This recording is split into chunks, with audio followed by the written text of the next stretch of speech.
Ja, ich habe mir den Film Die Barbaren-Brüder angeschaut, ja.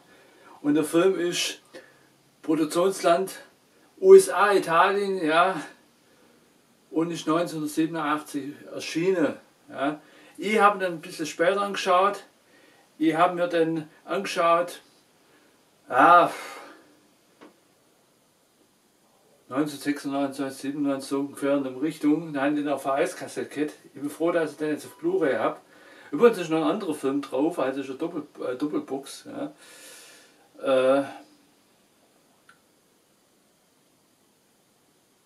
Also ist ein echt mega Film, den ich feiere. Ja, und ich bin auch jemand, der, wenn er ein Review möchte, auch Blende aufbaut und mir da richtig Mühe gibt. Also ich habe eigentlich einige Kommentarschreiber noch verdient, also schreibe da mal ein wenig, an den ich mich sehr freue. Ja. War auch ein sehr guter Regisseur. Ruggero Deodato, ja, ich muss überlegen, wie das wieder normal muss man alles aus dem Kopf rausschneiden, aus der Erinnerung. Ja. Musik war Bino Donaggio, ja, sehr schöner Name, ja, schwer zu merken, aber schön. Dann war die Bodybuilding-Ikone und ist ein richtiger Stars in der Szene, den auch Wettkampfbühnenmäßig in der Posing-Szene viel gerissen. Und es war echt massive Monster, ja, den auch einige Filme dreht, ja, den sich der Bodybuilding-mäßig in der Spielfilmszene auch bewiesen. Und natürlich auch in der Kampfkunst und im Kampfsport. Ja.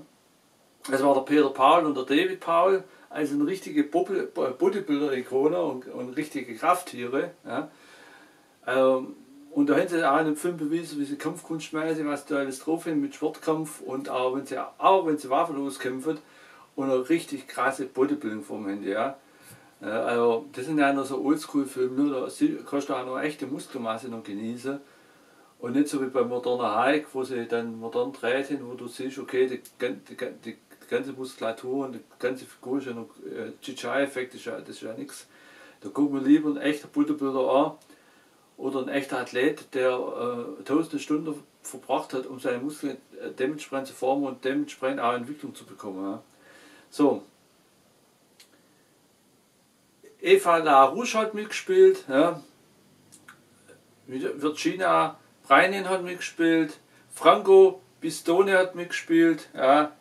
Raffaella Baracci hat mitgespielt, also und waren einige Darsteller. Ich habe mir das jetzt frei noch, wie die Schauspielregisseur, wie der Elena Häuser, das hat mir da irgendwie noch in Erinnerung gehabt. Und Spoiler zur Story, ja. Da ist so ein Zirkus unterwegs und der Zirkus, die haben dann quasi so Waisenkinder adoptiert, die so gefunden haben, das waren so Barbaren-Zwillinge und die waren noch Kinder und dann Mutanten Barbaren haben sie dann angegriffen, da hat es auch eine Schlacht gegeben, zuerst haben die mit Magie und Kampfkunst haben die Zirkus da jetzt sich gerettet, aber die Barbaren-Mutanten haben sie dann doch noch dann besiegt und die zwei Barbaren-Zwillinge, die da im Zirkus waren, dem Anführer und dem Mutanten Barbaren quasi zwei Finger abbissen und der Anführer wollte auch töten, aber die Frau hat dann gewinselt und bettelt, ja, die Stiefmutter um die Slave von den Kindern und der Anführer hat sich auch ein bisschen verschossen und hat die zwei Kinder dann am Leben gelassen. Ja. Und sind sie im Quartier gewesen, die Mutanten Barbaren und die sexy Hexe hat dann gesagt, ja, dann soll sie sich gegenseitig töten. Ja, da hat sie dann in der Steinbruch geschmissen, ja, das sich die Grotte nennt. Und da fand ich, muss ich sagen, etwas besser erklärt, also nicht nur, wo es beim Conan der Barbaren ist ein Ikonenfilm, das super ist, perfekt ist, aber das halt die Windmühle gezogen, dass man die Muskelmasse erklären kann in der figurierten Handlung. Da in der figurierten Handlung haben sie dann im Stolperbruch schon mehr geschafft, als nur eine Mühle zu schieben. Haben sie mit massiven Steinen haben sie da schon viel gemacht und Zellen und gemacht, tragen, gezogen, gepresst. In der figurierten Handlung sind dann so starke Brüder geworden, sind aber also unabhängig voneinander, sind getrennt aufgewachsen. Ja. Und immer denkt, der andere wäre tot. Und das sind sie maskiert, haben sie dann im Gladiatorkampf gegeneinander antreten wollen. Ja, weil der Anführer hat ja versprochen, er möchte denen nichts, die Leute machen denen beide nichts. Aber ist ja nicht die Rede, dass die sich nicht gegenseitig was antun. Das hat eigentlich die Hexe auch so eingekleidet. So. Und dann haben die gegeneinander gekämpft und haben sich gegenseitig entmaskiert und dann haben sie gemerkt, oh, das ist ja mein Zwillingsbruder. Ja. Dann haben sie aber nicht gegeneinander gekämpft und haben den Ladeblatt gehauen, sind dann flüchtig gewesen. Dann im Wald, den hat sehr schöne Naturlandschaft. Berge, Wälder, Wiese, wunderschöne Naturlandschaften. Ist ein super Film, das ist auch wieder so alles so oldschool-mäßig, wenn da irgendwie Special-Effekte gibt, Monster, Drache, ja, dann haben sie das selber handgemacht noch. Ja, das war noch, wie viele Arbeitsplätze stecken da, waren noch dahinter gesteckt und wie viel Herzblut. Ja. Wenn nur das computermäßig heutzutage macht, wurde auch viele Arbeitsplätze gestohlen. Ja, weil so die Puppe und so die Monster, die dann auch einigermaßen realistisch wirken müssen, da hängen ja viele Arbeitsplätze dahinter. Ja. Und das sind die früher halt viel besser gemacht. Da merkt man halt die Oldschool-Qualität, wenn die quasi so, das noch, wenn da noch Handarbeit dahinter steht, hinter den Fantasiefiguren. Und gut, da sind sie jetzt im Wald, denen viel Naturaufnahmen gebracht, den auch dann einiges in der Halle dreht, aber viele Naturaufnahmen gebracht. Und das möchte den Film dann faszinieren, weil du hast dann die bunte Mischung. Dann war jetzt im Wald, wollte zum Zirkus zurück. Die haben ja den Zirkus gefunden und da war eine Frau, die war da eingekerkert und die vom Zirkus glauben nicht, dass das ihre Zwillingsbrüder sind. Haben sie erst, bevor sie nachgeforscht haben, haben sie die auch dann hängen wollen. Da war so ein Typ, der ausgesehen wie ein Kristallmensch. Der war da der Anführer, der hat sie dann hängen wollen. Der erste von den Barbarenbrüdern hat quasi die Fessel gesprengt mit seiner Halsmuskulatur, ja, also das Seil, und hat sich befreien können, also dass er nicht erstickt, als sie den gehängt haben, hat sich noch befreien können. Die Frauen haben sie auch noch hängen wollen, aber dann der andere Barbarenbruder, der hat sich dann hat dann sich der Forscher befreit mit seiner Muskelkraft, mit ein paar anderen Techniken. Und dann haben sie der Frau nichts da und dann haben sie die Barbarenbrüder bewiesen mit ihrem Tattoo da am Hals, dass sie quasi zu Sippi dazugehört. Ja. Und dann haben die auch nichts mehr da wollen, weil die haben ja gemerkt, oh, das sind unsere Zwillinge, die sind ja, kommen aus unserem Stamm, die werden uns nichts so, die gehören ja zu uns. Ja. Von daher war das dann auch geklärt und die Stiefmutter von den Barbarenbrüdern ist ja bei den Mutanten-Barbaren noch gefangen gewesen und die wollte sie noch befreien. Dann passiert ein großes Abenteuer, ja, die müssen quasi gegen die anderen Mutanten-Barbaren kämpfen.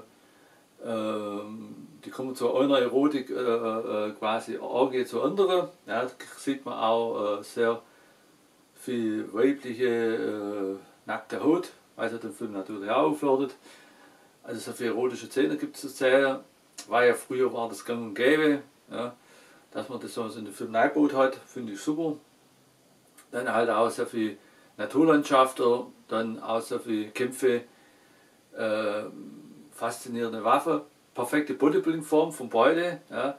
Dann haben sie auch in der Striphöhle oder ja, haben sie dann auch einen Armdruckwettkampf dann bestritten, um einen hohen Wetteinsatz, da ist auch schön gestrippt worden. Und als sie den Wettkampf gewonnen haben, haben sie dann gegen ganze Leute kämpfen müssen, also in perfekter Bodybuilding-Muskelform, richtig krasse große Muskeln haben die. Kampfkunstmäßig, ob sie waffenlos kämpfen oder mit Waffen, haben sie einzigartige Kampfkunsttechnik gelernt, ja, muss man sagen. Dann haben sie auch dann, ja gut, sind ja auch mal zur Orgie vorbeigegangen, Orgie, wo sie ohne Oberarm gelaufen sind, die Mädels. Ja, und dann haben sie auch gegen, die wollte ihre Stiefmutter befreien, die sie liebt. Da haben sie auch oft haben sie auch dann mysteriöse Wege gegangen müssen und also war sehr fantasiereich und da war auch wenn sie so in dunkle Situationen war, also in dunkle Gebiete und gegen Monster oder gegen Drachen kämpften, da war auch ziemlich Grusel drin, wie im Horrorfilm. Ja. Also war Fantasy drin, Erotik drin, Action drin, Bodybuilding drin, Horror drin, ja, und alles drin. Ja. Und die Oldschool-Movies, die feiere ich. Ich muss sagen, ja, ähm, der Film hat soweit alles geht. Und ob sie jetzt die Stiefmutter befreien können und ob sie dann getötet worden ist und ob jemand anders zur Königin das, zu dem Barbarenzirkus geworden ist. Und da ging es auch um Diamant, wer sonst noch Königin war und ob sie dann ihre Feinde besiegen können oder die Feinde sie besiegt hat, will ich nicht verraten, müsst ihr euch selber anschauen. Die Barbarenbrüder ist, das ist ein geiler Film von früher und ich feiere die Oldschool-Movies, ja. Und also wie schon gesagt, ihr müsst euch selber anschauen, wie es weitergeht.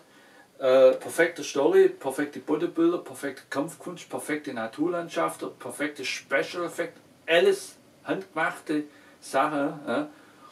Und auch eine sehr schöne Erotik, ja, geniale Schauspieler, packende Sachen, sehr viel Fantasie, ja. Und auch ja, sehr schöne Kampfkunst und Kampfsportaktionen drin. Und der Film ist geil. Natürlich kriegt da einen Nostalgiefaktor rein, ja. Und ich sage von 1 bis 10, der hat so das Geile gesprengt, liebe Freunde, der 11 kriegt, ja.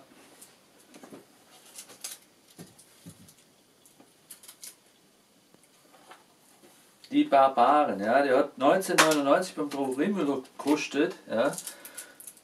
Und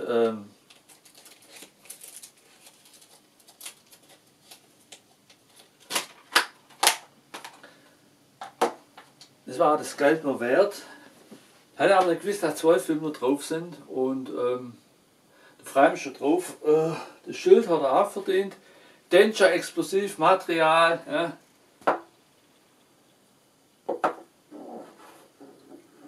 Ja, hat einen Elfer verdient, ja. So. Und wenn wir die Hülle nochmal anschauen.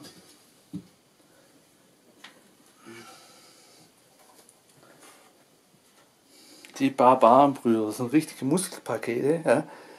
Die sind sehr bekannt. Ja. Sind auch 2 Filme drin. Ja. Also schon die Hülle sehr genial. Ja.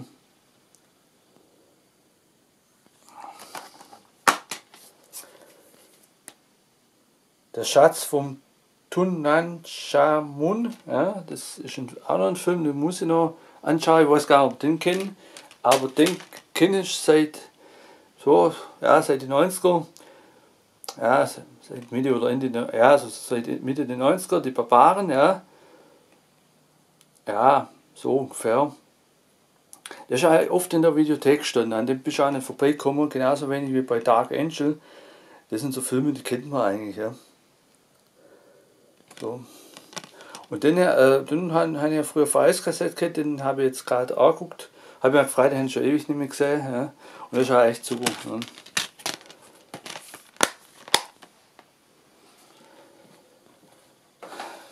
Ihr könnt mir in die Kommentare schreiben, ob ihr den Film kennt und was ihr von dem Film haltet.